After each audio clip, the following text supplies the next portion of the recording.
Nation, National Week, the kickoff or the countdown to National Week, episode 749 of Lucas, Tigers, and Braun. And we have a dear friend, a special guest, Mr. Daryl McKay.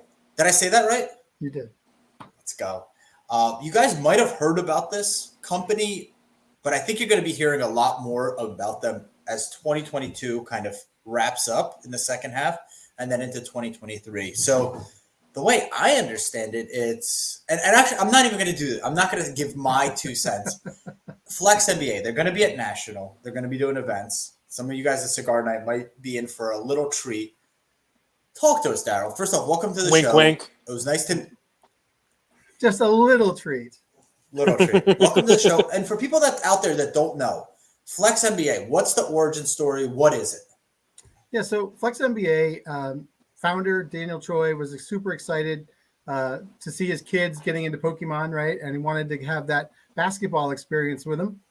He's a huge basketball fan. His kids play basketball.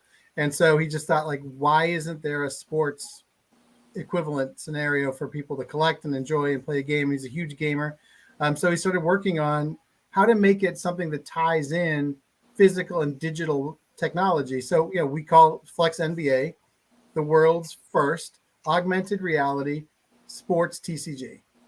We launched with FlexNBA. Wink, wink, nudge, nudge. On Wednesday, we'll announce something new and exciting as well. But what that means is essentially we have a physical tile, which you see behind me in my backdrop there, that you can collect. That's absolutely gorgeous hand-drawn art of over 200 NBA stars. They come in 5 different levels of chase, just like a traditional TCG or collectible does. But you can play a game with these, absolutely, without question. But you can also tie them digitally into the FlexNBA app, which is free to download. You collect your roster in there. You scan each and every one of these has a unique barcode on the back, which is getting lost in my backdrop, but you get the idea. And all of them are individual. So you scan that into your app, and we know that that is your tile. So from a security standpoint, we can identify every single tile in the collection, who owns it. If a batch of them shows up at a police station someday, somebody took them from somebody, we can say, yeah, this belongs to this person. All right, so Daryl, there's a lot of people listening now who are like, "What the hell is this?" So let me see what I can. Let me see if I can just back up the truth trolley for a second and see where I can explain to our listeners what we're talking about here. Sure. So what we have at start is a physical collectible. It's a disc, right? So you're holding it up. Is it a hexagon?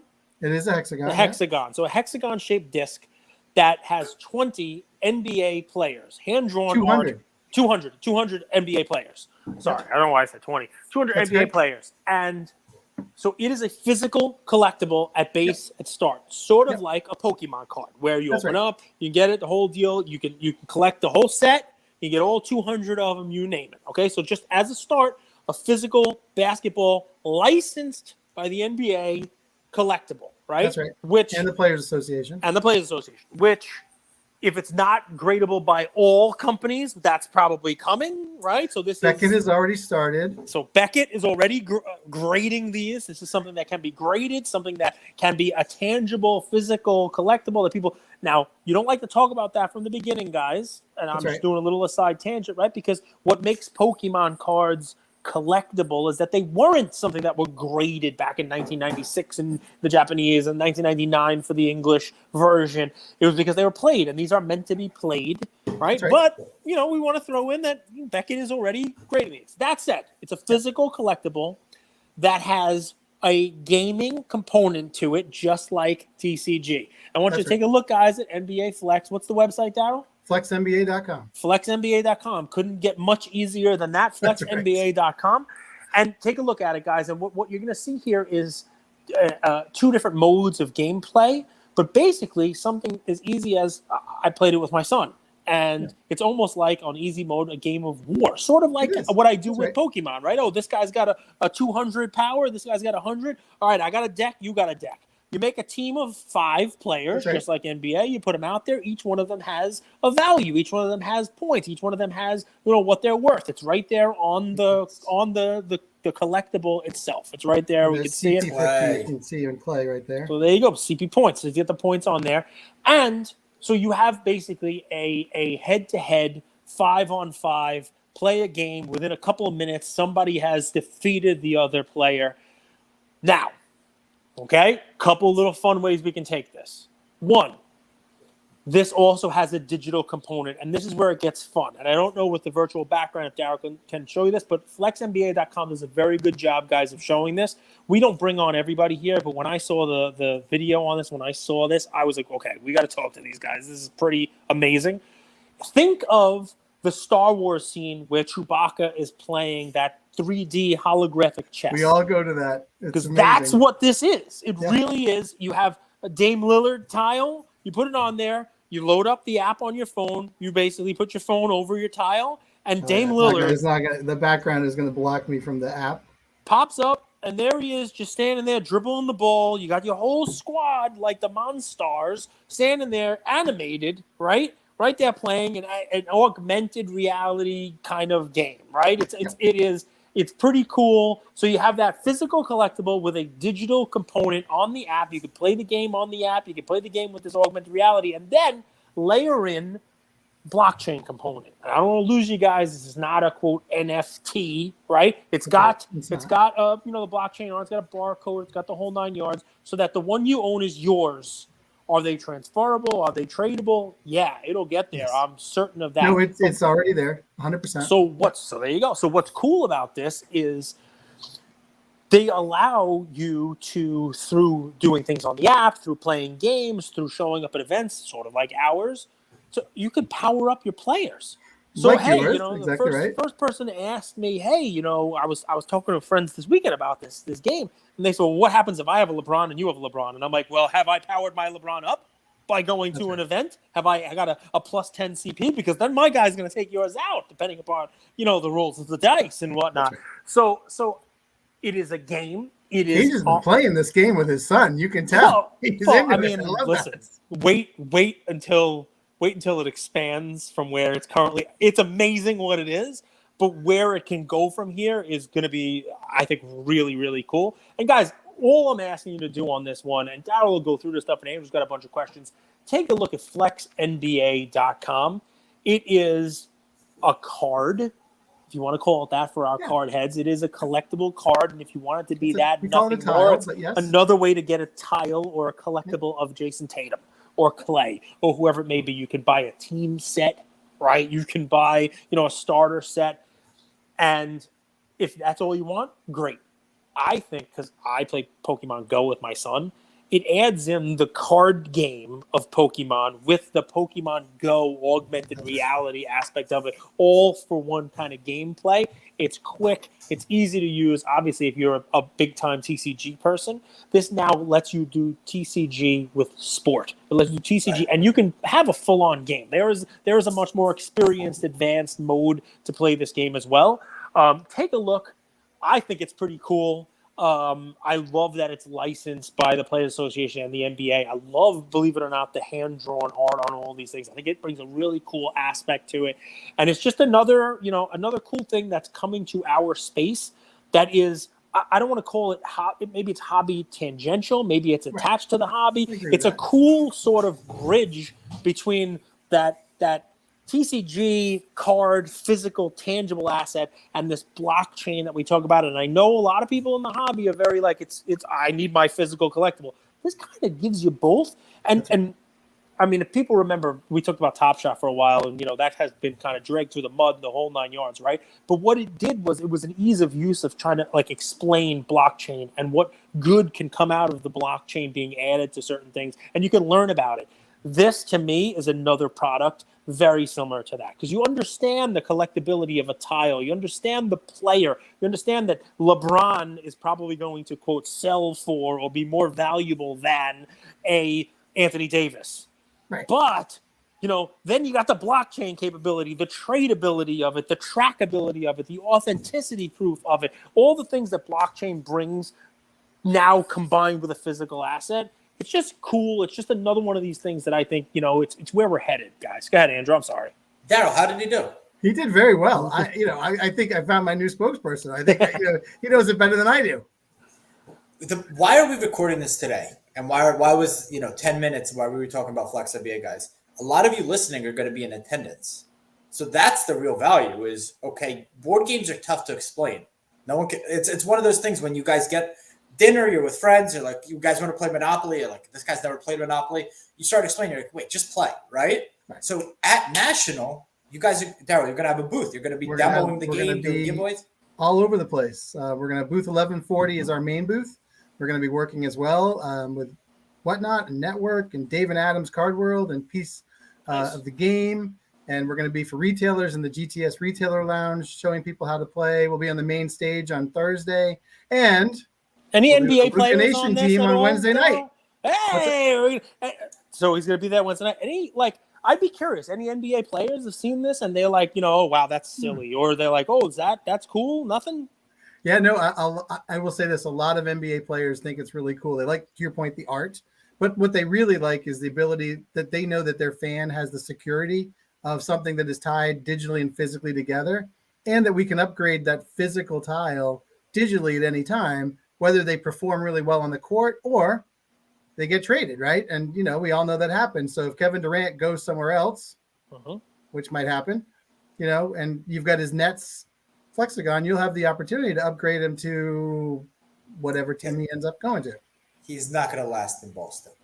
That's not his demo. That's a different type of fan. I'm sorry, Kevin Durant. That's not where you want to go.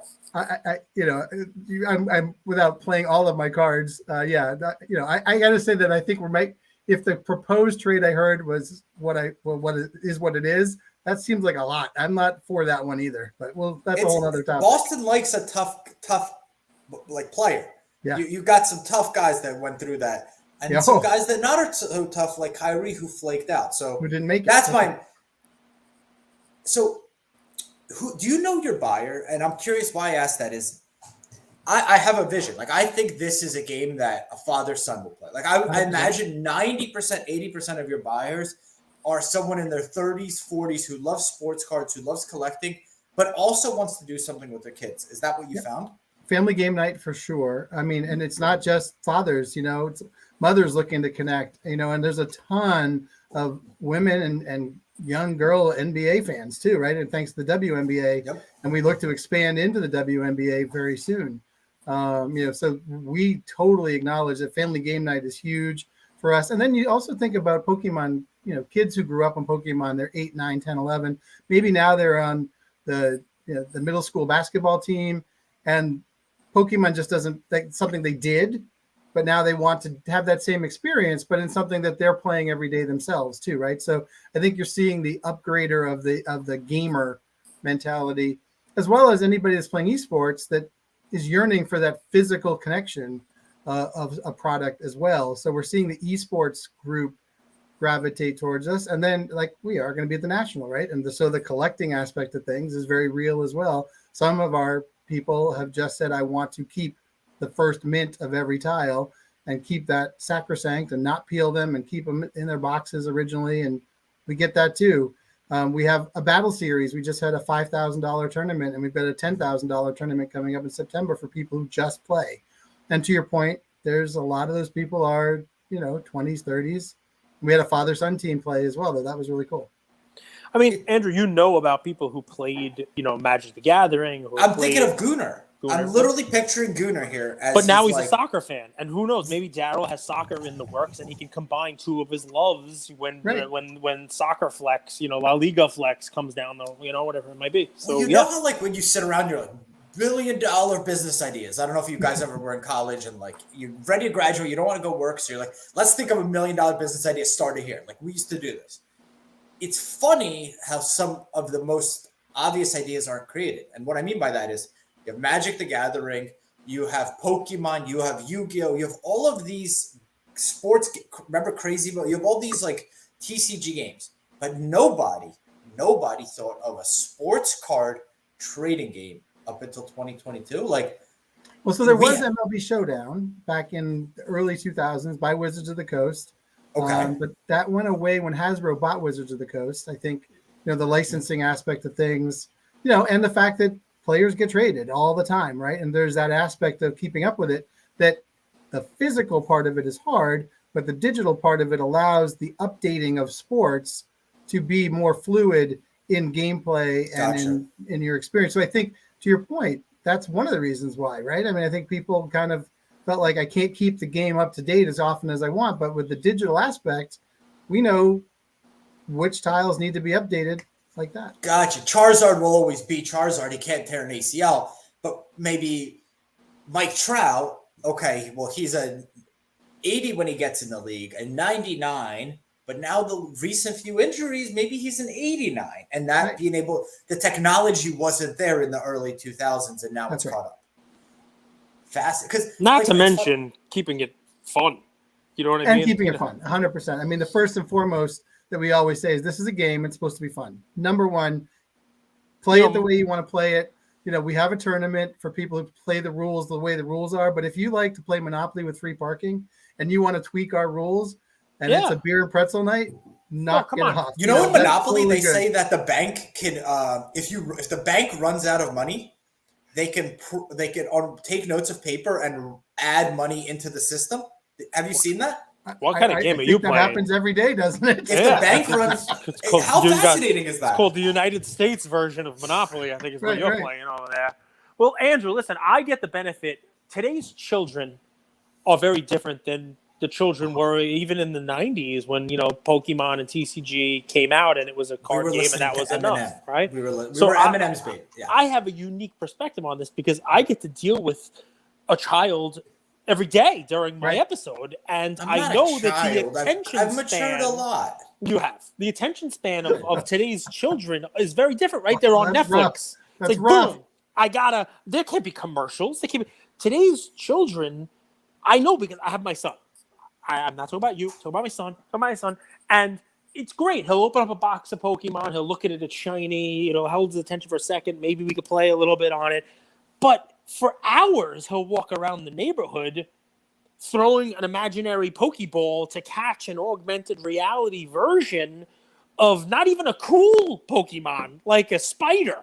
You know what I mean? Or whatever. I don't even know what they are. And he's like, let's go for another walk. Like, this is more akin to what today's youth is ready for, accustomed to, needs for their attention to be kept. It's one thing, okay, I got a physical tile. Well, what does it do?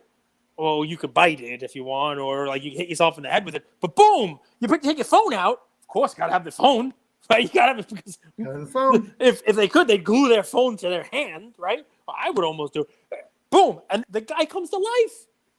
And I mean, he's there. He's in the room with you. It is a modernization of what TCG was. And I think with sport, what's cool about it is, you know, now with this tech, it makes what's awesome about sport, the players kind of coming to life in front of you.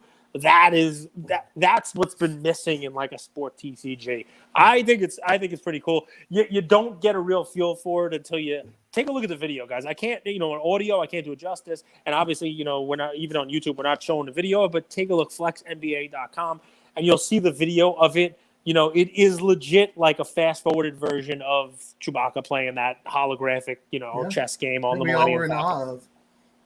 Daryl, do you think that technology will ever get to this place where, you know how like Ian Cage's son walks around and he like, all right, Pokemon Go is location-driven, right? You have to get to a place.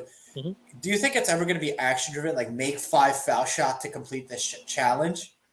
We're working on stuff like that where it may not be quite 5 foul shots because our iPhones aren't yet that sophisticated, but we can certainly tell, we can match up our app with your health app in your iPhone, for example. And if you walk 10,000 steps, we can award, you know, additional confidence points to your player of your choice for just being physically active 100%. And to your point as well, the other thing is geo opportunities.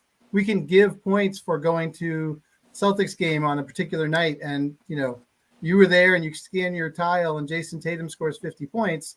We give you an extra CP 50 for the next week to be able to just crush it with Tatum, for example. So there are those opportunities that exist by having the physical and digital realms come together that make this very special and very unique. I think we think of the future sometimes in this or scenario, right? Are we going to live in the digital world? Or are we going to live in the physical world? What I thought was cool about it, it's both. Right, it's really both. I live in the material. I live in the material world, and I am a material girl. You have one car, by the way. You gotta get it. But like, think about that, right? So someone said, "Show me the incentives, and I'll show you the results." What's cool about this is, I want to go to the Boston Celtics game anyway, but now I can go to the Celtics game, and because I have a Flex NBA tile, and we play the game at home, and it's usually I'll buy 2 boxes. One I'll keep sealed because it might be that Pokemon First Edition box that I'll fill with G.I. Joe cards and sell to Logan Paul in 26 years. And one I'll play with the family. Shots fired. Who does that? Who knows? One I'll play with the family, and one is like, okay, well, I pulled the Tatum tile. Guys, let's go to the Boston Celtics game. You go to the Celtics game and you upgrade your tile. That's a full 360 experience that I think NFT or digital land misses, and I think the real life collectors also sometimes miss. I think it's the both. Yeah, that's what we're excited about. And the ability, to your point, Cage, before you're watching the game with your son, right?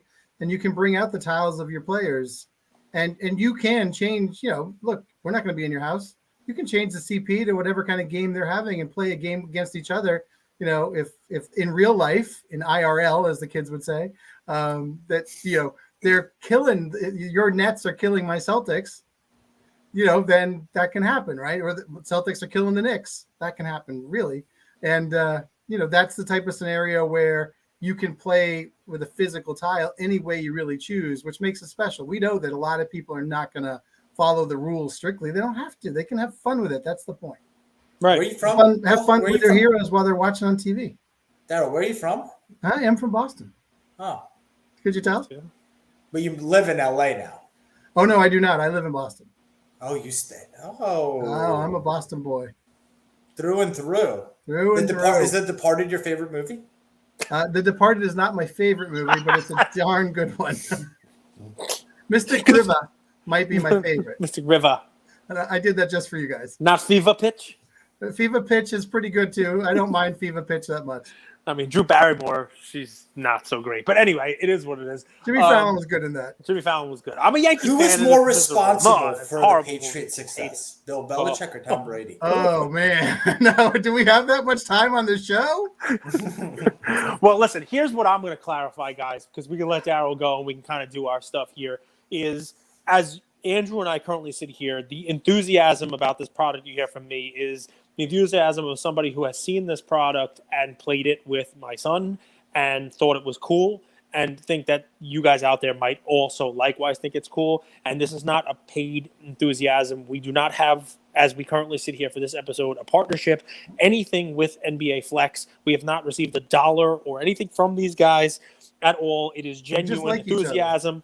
That may change. We're building community. I may tackle Daryl at the National and be like, we want to work with you. Who the hell knows? But as we're sitting here right now, this is just really, I thought it was something different. I thought it was something cool. And, I'd like for you to take a look at it and maybe see the same. And yes, those of you coming to Cigar Night on Wednesday, you will be pleasantly surprised.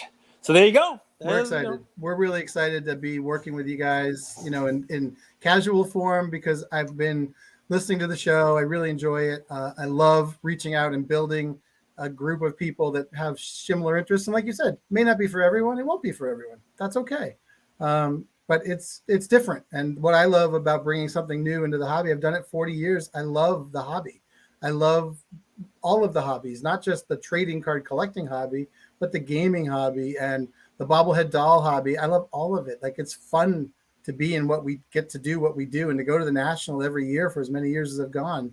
I'm so excited to start driving down tomorrow morning and get there. So I'm looking forward to seeing you guys Wednesday night, and it'll be a good time. Daryl, I was excited too until my rental car pickup today. And, I paid a little extra for the premium, and it was supposed to be like a Nissan Maxima or something equivalent. And, you cross your fingers hoping. Last time my car got demolished by an idiot, they only had a convertible Mustang available. Oh, that's a shame. Nice. So I got that. The kids never wanted to give it back. But today I get there, and I heard what you always want to hear.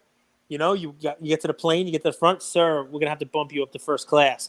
I heard, sir, we don't have any cars available in the premium. I'm going to have to upgrade you. So I'm like, oh, let's get the Enterprise rental car Bentley. Let's go. It is a Chrysler minivan. So if you guys, so you can bring a lot of cases in the back with you, though. It's funny because Andrew said the same thing. At first I was like, come on, I got to rock this thing. But now I'm like, I got a lot of crap to bring. Yeah, you got room to put it in now. The world works in mysterious ways. I got a lot of cigars. Our little tiny brains can't always process it all. That's awesome. That is the deal. I'm rocking the Chrysler. I think it's a Voyager, a Chrysler Voyager on the way down. If anybody on the way from Long Island to Atlantic literally City anybody, like it could fit 42 people. I could take 10 of you now. Yeah, you probably could. If anybody needs a ride, just send me a message. I'll pick you up on the way. Let's rock and roll. Daryl, thank you. Luka Nation, thank you for listening to another episode. This week will be a little bit shorter. Stay tuned for like 5-6 minutes. I want to talk to you guys about the SGC mantle. I think you guys have probably seen it by now. We'll share our thoughts. But if you are coming to National FlexNBA, stop by the booth. Daryl will show you a demo of the game. You'll get to learn in real life IRL how it works. Cigar night, be on the lookout for some cool stuff. And if you're not at National and you have any questions, FlexNBA on Instagram, right? So shoot you guys a DM, flexnba.com, go there. Or if you have any questions, message us and we'll point you in the right direction. Thank you, Daryl. Appreciate it, guys. Thanks so much. Daryl. We'll see you on Wednesday. All right. Shoot. As someone who owns the Mantle 5, you've seen a ton of mantles. I'm a peasant.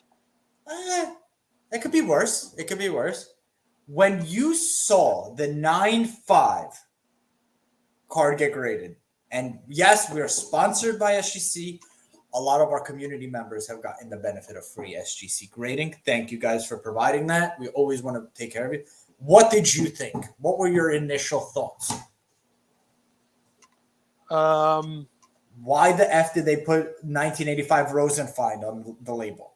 I agree. Why would you stamp the Mona Lisa with previously owned by Dante French? What did I think? I think it is an amazing copy. I think, when I saw it, the first thing I did was look at the other items in the auction because there are some amazing cards in that auction. So I definitely looked at that. As far as the 9.5, listen, from a hobby perspective, I'm a little surprised it's at Heritage. Not that there's anything wrong with Heritage. Heritage just set a nice record sale with that Ali belt that we talked about on our episode Collectible last night. So people clearly are looking at Heritage and shopping with Heritage. I got to tell you, it's newly graded. And if anything, we try to be honest, I'm a little surprised that there was a raw mantle in the wild that graded a 9.5. I'm a little surprised by it. And that's a card that's been graded from as soon as you could. You got that in a slab to verify its authenticity. Is that right? Yeah. I mean, unless, and this may be the case with this, someone has owned it for their whole life, or they bought it from somebody a long time ago, and they're not somebody who's, big into grading or whatever it may be, and they just, they know the provenance of it, and they know that it's, it's Josh Rosen. He was in the NFL for a few years, got drafted early, and now I heard the Browns are working him out, maybe even signing him. He's got a fallback plan now. I would have hoped that he would have went to the Panthers. Because you want to talk about a 2018 Prism rip when you got Darnold, Mayfield, and Rosen all on the same team. Talk about fun. That's interesting. I didn't think of that. But he didn't go there. Do you think so? It's interesting, right? The last 12 months, it's been kind of, a lot of allegiances are forming, right? So you got collectors, golden, card back. Okay, you got that's an allegiance. Did you call it an allegiance? Like on Survivor, like an alliance. Okay, so you see battle lines are being drawn. Yeah, it's it's a wartime. This Columbo is in with Publitari. This guy's anyway. SGC is kind of out there. They don't have a partnership with BGS, with PWCC. They don't have a partnership with Golden. Mm-hmm. So they're kind of a free agent. And sometimes being a free agent is awesome. You could shop around. And maybe whoever got this card graded at SGC, and I have no idea, no intel at all, It'd be actually interesting to talk to Pete and the team at at Nashville about this. Maybe they're like, okay, we got PWCC to auction this over Golden, but Heritage is as esteemed as it's and because if this is graded PSA, my point is this is going to Golden 100%. No way PSA lets this go to PWCC. I mean, it's going to Heritage. Yeah, but if this was in a PSA slab, no way any other auction house takes it other than Golden. I think these arrangements are done pre-grading. Like the owner of the card comes to the grading company and says, I'm grading this and I want to sell it. And if they go to PSA, they're like, are you going to sell this with Golden? Wink, wink. Okay. I mean, listen, it's very. I'm a conspiracy theorist. Okay. So we know that some 8s have sold. PSA 8s have sold, right? We know that, there are some SGC 8s available. We know that there are other cards available. We know that a PSA 9 sold publicly for $2.8 million and then sold privately, but then was made tremendously public when Rob Go announced his, $5.2 million, I think, was what he paid for his 52 mantle PSA 9. He might be sending that in to Andrew to get cracked and some SGC. Well, so I guess what I would be thinking is, if the PSA 9 is worth 5.2, right? Is this SGC 9.5 better, worse, or the same? Right? That would be the first question that I have, right? And obviously, not all these cards are the same. Even 9s are not all 9s. Remember, we're talking about 3 10s. And I think that 10, Kendrick's 10 is going to be on display at the National. I think Collectors is going to have that at their display, actually. Are you surprised that giving the recent PWCS, PWCCE, PWCCA designations, that this card wasn't sent there for someone to do that?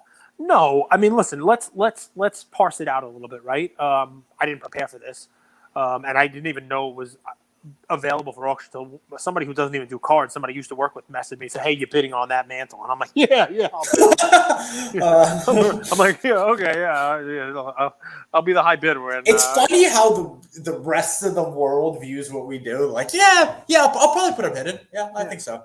But parse it out. I would imagine that the PWCCI designation was not something that was even taken into account, because if this is somebody who's had this card raw, it's somebody who knows what they have. It's somebody who's probably paid attention to, the sale prices of high-end, high-grade.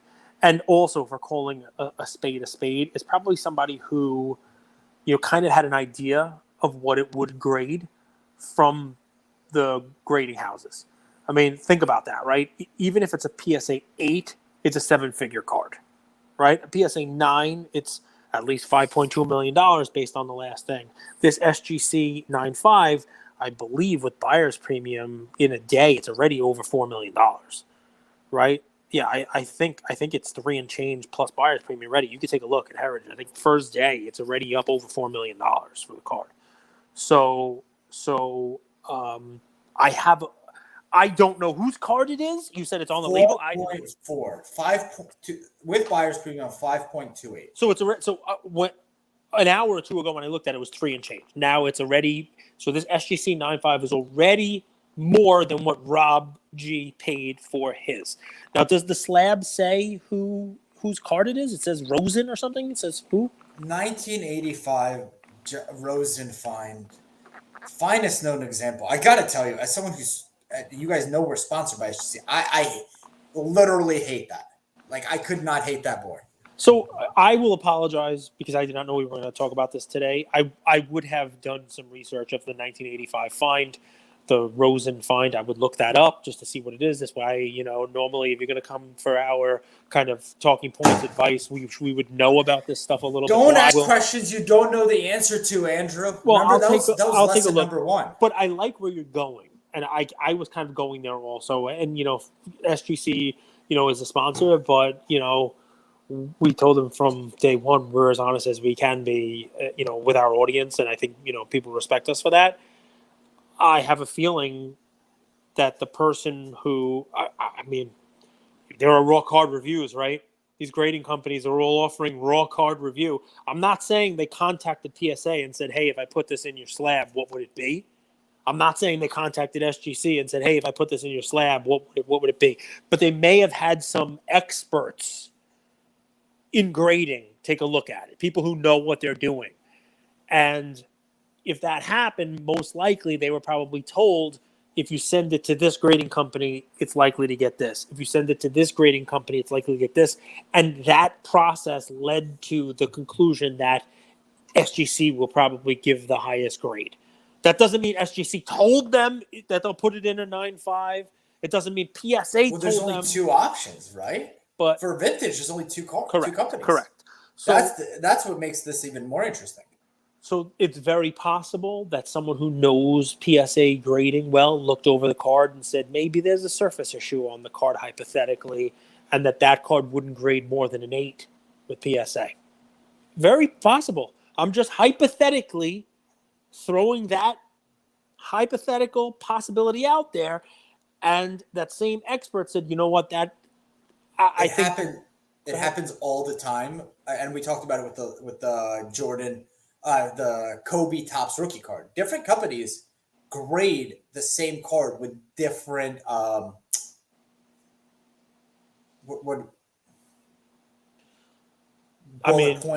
You know what I'm saying, or not? Standards, really? The standards. Standards. The standards that are used for what they define a 10 as, a 9 as, an 8 as, different centering, different you name it. They have the guidelines are different. So I hate to say this, but at the number we're talking about, we always have buy the card, not the slab. With the amount of money being thrown around over here, and the type of buyer who's going to be buying this, I hope to not offend any multimillionaire out there. If you have it like that, you can give me some. That's great, and I'll be nicer to you. But right now, we are looking at an item that I think is a buy the slab, not the card. This card is probably gorgeous, you name it. But at this point in time, we've been doing the 750 episodes. There hasn't been a 9 come up for public auction. Rob G was able to, behind the scenes, purchase his 9. It was not for sale. I think the last one that sold for 2.8 was 2018, right? So we're talking about years. These things don't come up for public auction. The people who own them, like the 10s, are not being auctioned, right? I know people are trying, and eventually maybe they'll get to a point where one is, but this is one of those rare opportunities where it's an SGC 9.5. If you're going to spend $5, $6, $7, $8 million on a card, you have to purchase this, because who knows when the next one is going to become available. So, Cage, this is the 9. You see it? Yep. Yes. Little right there surface and their surface. And here's the 9.5. So a little bit more fading, right? Yeah, right off the bat. I mean, this could be the computer or it could be the page, but the color on the 9, it pops. This one, not so much. The color on the 9 pops with 2 imperfections on the surface. The centering is damn near perfect on this 9.5.